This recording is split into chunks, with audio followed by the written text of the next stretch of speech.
അത്ഭുതകരമായ ഒരു സംഭവം ആയിരുന്നു ഇന്ന് കയ്പമംഗലം കണ്ടത്. സിനിമയെ വെല്ലുന്ന രക്ഷാപ്രവർത്തനം. ദേശീയപാതയിൽ കാറിൽ നിന്ന് റോഡിലേക്ക് തെറിച്ചു വീഴാൻ തുടങ്ങിയ പിഞ്ചുകുഞ്ഞിനെ സാഹസികമായി രക്ഷപ്പെടുത്തി ബൈക്ക് യാത്രികൻ.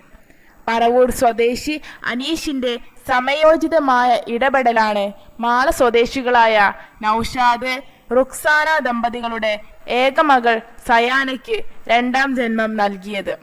കയ്പമംഗലം ദേശീയപാതയിൽ വച്ചായിരുന്നു സിനിമയെ വെല്ലുന്ന ഈ രക്ഷാപ്രവർത്തനം നടന്നത്. സംഭവം നടന്നത് ഇങ്ങനെയാണ്.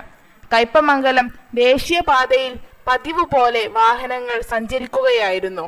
എന്നാൽ ഒരു നിമിഷം അവിടെ ഉണ്ടായിരുന്ന എല്ലാവരുടെയും ഹൃദയം നിശ്ചലമായി. ഓടിക്കൊണ്ടിരുന്ന കാർ ഒരു കുഴിയിൽ ചാടിയതോടെ നിയന്ത്രണം വിട്ട് പിൻവശത്തെ വാതിൽ തുറന്നു. കാറിനുള്ളിലുണ്ടായിരുന്ന പിഞ്ചു കുഞ്ഞ് റോഡിലേക്ക് തെറിച്ചു വീഴാൻ ഒരുങ്ങി. നൌഷാദും കുടുംബവും സഞ്ചരിച്ചിരുന്ന കാർ റോഡിലെ കുഴിയിൽ വീണതിനെ തുടർന്ന് നിയന്ത്രണം വിടുകയും പിന്നിലെ ഡോർ പെട്ടെന്ന് തുറന്നു പോകുകയുമായിരുന്നു. ഈ സമയം പിൻസീറ്റിലിരുന്ന് കുഞ്ഞ് കാറിൽ നിന്ന് പുറത്തേക്ക് തെറിച്ചു വീഴാൻ തുടങ്ങി.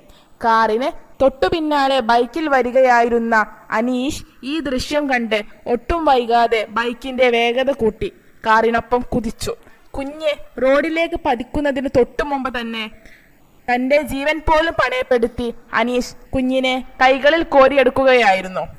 നന്ദിയോടെ നൌഷാദും കുടുംബവും തങ്ങളുടെ കൺമുന്നിൽ നഷ്ടപ്പെടുമായിരുന്ന കുഞ്ഞിനെ സുരക്ഷിതമായി തിരികെ കിട്ടിയപ്പോൾ നൌഷാദും റുക്സാനയും വികാരാധീനരായി. തങ്ങളുടെ ഏകമകൾ സയാനയെ നെഞ്ചോട് ചേർക്കുമ്പോൾ മാള സ്വദേശികളായ നൌഷാദും റുക്സാനയും കരയുകയായിരുന്നു. ആ കണ്ണീരിൽ അനീഷിനോടുള്ള നന്ദി മുഴുവനുമുണ്ടായിരുന്നു. ദൈവത്തിന്റെ കയ്യൊപ്പ് പതിഞ്ഞ നിമിഷം എന്നാണ് ദൃക്സാക്ഷികൾ ഇതിനെ വിശേഷിപ്പിച്ചത്.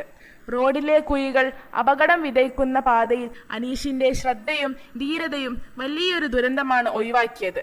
സോഷ്യൽ മീഡിയയിൽ ഇപ്പോൾ അനീഷ് എന്ന ഈ യുവാവ് ഒരു ഹീറോയാണ്. തൻ്റെ സുരക്ഷ പോലും നോക്കാതെ ഒരു കുഞ്ഞു ജീവൻ രക്ഷിക്കാൻ അനീഷ് കാണിച്ച മനക്കരുത്തിന് നാടൊന്നാകെ അഭിനന്ദനങ്ങൾ അറിയിക്കുകയാണ്.